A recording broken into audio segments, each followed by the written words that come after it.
SBI के जो तिमाही नतीजे आए हैं उसकी कुछ बड़ी बातें आपको बताई थी, लेकिन इन सब के बीच में तमाम नतीजों पर हम ज़रा चर्चा करेंगे, लेकिन बारी बारी से ज़रा नतीजों के जो बड़ी बातें हैं वो हम आपको बताते हैं। तो मुनाफे के फ्रंट में देखिए, अनुमान था 15,550 करोड़ का, 18,331 करोड़ मुनाफा हुआ, अनुमान से काफ़ी बेहतर। नेट इंटरेस्ट इनकम की अगर हम बात करें तो अनुमान था 41,426 करोड़ और जो है नेट इंटरेस्ट इनकम पहुंची है वो 41,620 करोड़ पहुंची है। नेट इंटरेस्ट इनकम में 5.4% का उछाल देखा गया है। स्टैंड अलोन मुनाफे की बात करें तो ये लगभग 28% बढ़कर 18,331 करोड़ पे पहुंची है। तो मुनाफा जो है वहां पर काफी बेहतरी नजर आ रही है। आय जो है वो उस तरह का उछाल यहां पर देखने को नहीं मिला है। अगर हम प्री प्रोविजनिंग ऑपरेशनल प्रॉफिट देखें तो ये लगभग 51% बढ़ा है, 29,294 करोड़ पर पहुंचा है ईयर ऑन ईयर बेसिस पर। ग्रॉस एनपीए की बात करें तो इसमें गिरावट आई है, 2.21% से घटकर 2.13% पर पहुंचा है क्वार्टर ऑन क्वार्टर बेसिस पर। नेट एनपीए 0.57% से घटकर 0.53% पर हुआ है। हमारे साथ राहुल मलानी साहब हैं, जाने माने रिसर्च एक्सपर्ट और बीएनपी परिभाष से, शेर खान भाई बीएनपी परिभाष से। राहुल जी, कैसे नजर आ रहे हैं आपको नतीजे, और पहली टिप्पणी आपकी क्या होगी? नतीजे आप देखेंगे तो मेजर बीट जो आया है वो other income, non interest income से आया है, और मेजरली जो बीट आया है, और पार्टली थोड़ा क्रेडिट कॉस्ट ने भी सपोर्ट किया है। Last year credit cost negligible था और लास्ट क्वार्टर में भी क्रेडिट कॉस्ट सिग्निफिकेंटली लोअर था। इस बार भी credit cost long term averages से लोअर है और हमारे अनुमान के हिसाब से भी लोअर है। तो ओवरऑल बॉटम लाइन पे बीट अदर इनकम और प्रोविजंस की, लोअर प्रोविजंस की वजह से आया है। बाकी अगर असेट क्वालिटी की बात करें तो अगर अपफ्रंट नंबर्स जो हैं दिख रहे हैं उसमें हम लोग को लग रहा है कि असेट क्वालिटी स्टेबल है। अभी जैसे फॉर एग्जांपल स्लिपेज रेशियो में सामने आया है अभी 0.5%, तो ये हमारे अनुमान के आसपास ही है ओवरऑल। अगर लोन ग्रोथ की बात करें तो loan growth 15% loan growth in above system growth है। अच्छा प्रदर्शन दिखाया लोन ग्रोथ पे भी। मार्जिनली हम लोगों का अनुमान था 13-14% का, उसने 15% ग्रोथ दिखाया। डिपॉजिट्स में भी अच्छा ट्रैक्शन मिला है, सिक्वेंशियली 4% का ग्रोथ दिखाया। तो ओवरऑल अच्छा परफॉर्मेंस है, but stock already last 1 month में चल गया है, 10% के आसपास चल गया है। तो ऑलरेडी अच्छे नंबर्स पे प्रॉफिट बुकिंग दिखने को मिल रही है।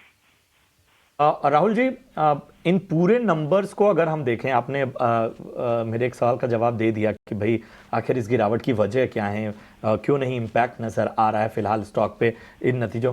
अगर हम नतीजों की बारीक बातों को देखें तो आपको कंसर्न्स कहाँ नज़र आ रहे हैं, कहाँ आपको लग रहा है थोड़ा क्रिटिकल होकर देखने की आवश्यकता है? तो बेसिकली यहाँ पे मुझे लगता है कि एक बार कमेंट्री अनसिक्योर जो पूरे सेक्टर में जो करंट चैलेंजेस है वो एक बना हुआ है असेट क्वालिटी पे, अनसिक्योर्ड रिटेल लोन्स पे। तो वहाँ पे एक मैनेजमेंट की कमेंट्री को हमको ध्यान से देखना पड़ेगा कि उसमें क्या इंक्रीमेंटल स्ट्रेस है, प्लस जो 5 यानी जो ये लोग एसएमए बुक देते हैं उसमें भी अर्ली डेलिंक्वेंसीज जिसको बोलते हैं वो एक बार की मॉनिटरेबल रहेगा। प्लस अगर मैनेजमेंट ने अगर कमेंट्री में ये हिंट किया है कि नियर टर्म में वो कैपिटल, इक्विटी कैपिटल रेज करेंगे, तो वो एक पॉजिटिव न्यूज होगा स्टॉक के लिए। हमारे साथ इस वक्त ध्यानदा वैद्य भी जुड़ गई हैं, और आप रिसर्च एनालिस्ट हैं एक्सिस सिक्योरिटीज बीएफएसआई सेगमेंट में। ध्यानदा जी, बहुत बहुत स्वागत है आपका इस चर्चा में, समय देने के लिए बहुत बहुत शुक्रिया। अब जो सबसे बड़ा सवाल यही है, हालांकि उस पर हमने थोड़ी चर्चा की, लेकिन ज़रा अपना नज़रिया बताइए कि नतीजे आपको कैसे लगे। शुरुआती तौर पे नतीजों में कोई दिक्कत नज़र नहीं आ रही है, लेकिन उसके बावजूद जो ख़ास तौर पे एक थोड़ा तो इम्पैक्ट दिखना चाहिए था स्टॉक पे, लेकिन ये एक जो हम गिरावट जो है वो गहराती दिख रहे हैं, इसे किस नज़रिए से आप देखेंगे, कैसे डिकोड करेंगे? Thank you, good afternoon. तो अगर आप एनआईआई देखें तो इन लाइन है। जो क्रेडिट ग्रोथ है वो भी काफ़ी हेल्दी है, अबाउ सिस्टमिक लेवल ग्रोथ है। डिपॉजिट ग्रोथ भी अनुमान से बेहतर आई है। जो बीट आया है मेजरली पीपॉप और पैट पे, वो अदर इनकम की वजह से है, जो अनुमान से बेटर रहा है। स्टॉक पिछले अगर आप कुछ दिनों में या ज़्यादा एक महीने में देखें तो काफ़ी चल गया था। तो इवन रिजल्ट्स तो काफ़ी स्ट्रांग है ऑपरेशनली। असेट क्वालिटी पे भी कोई एज सच प्रेशर नहीं दिख रहा है। स्लिपेजेस भी इन लाइन ही आए हैं। फिलहाल तो प्रॉफिट बुकिंग दिख रहा है स्टॉक पे। जी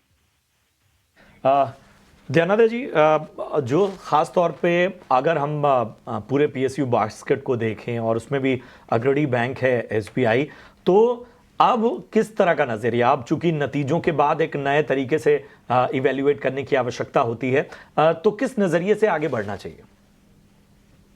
अगर हम पीएसयू बैंक जो हमारे कवरेज में है, एसबीआई और बॉब, स्पेशली एसबीआई का अगर देखें, यहाँ से 1.1 का आरओए डिलीवरी अभी फिलहाल चैलेंज नहीं लग रहा है।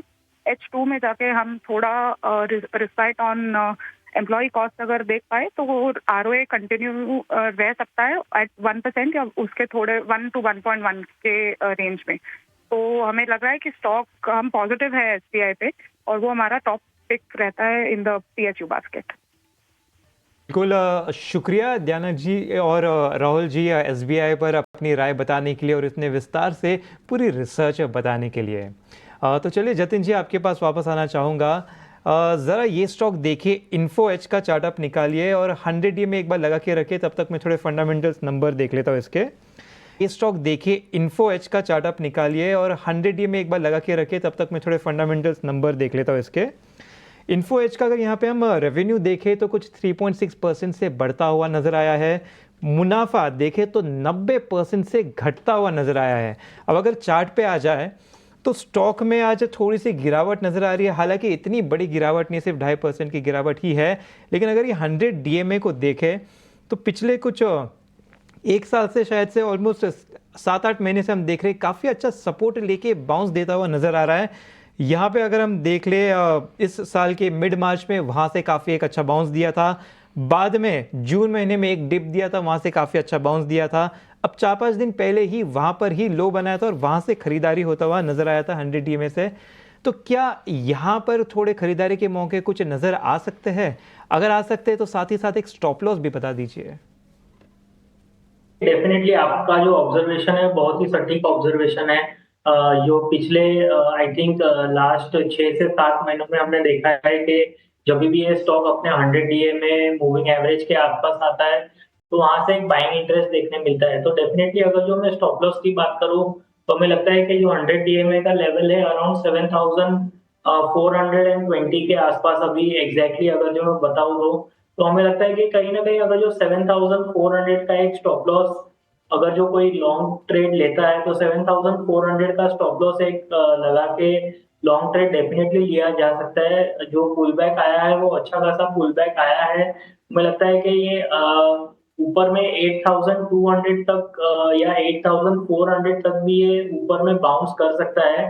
क्योंकि अगर जो मैं और एक एवरेज की बात करूं, जो 20 वीक का एवरेज है वो भी आई थिंक आज वीकली क्लोजिंग आ जाएगा, वो पॉजिटिव क्लोज आ जाएगा। तो हमें लगता है कि 20 वीक का एवरेज अराउंड 7,500 के आसपास आ रहा है। तो 7,400 7,500 एक बहुत ही क्रूशियल सपोर्ट जोन पे तौर के काम करेगा इन्फो एज के लिए। तो हमें लगता है कि एक 7,400 का एक अच्छा स्टॉप लॉस का लेवल रह सकता है।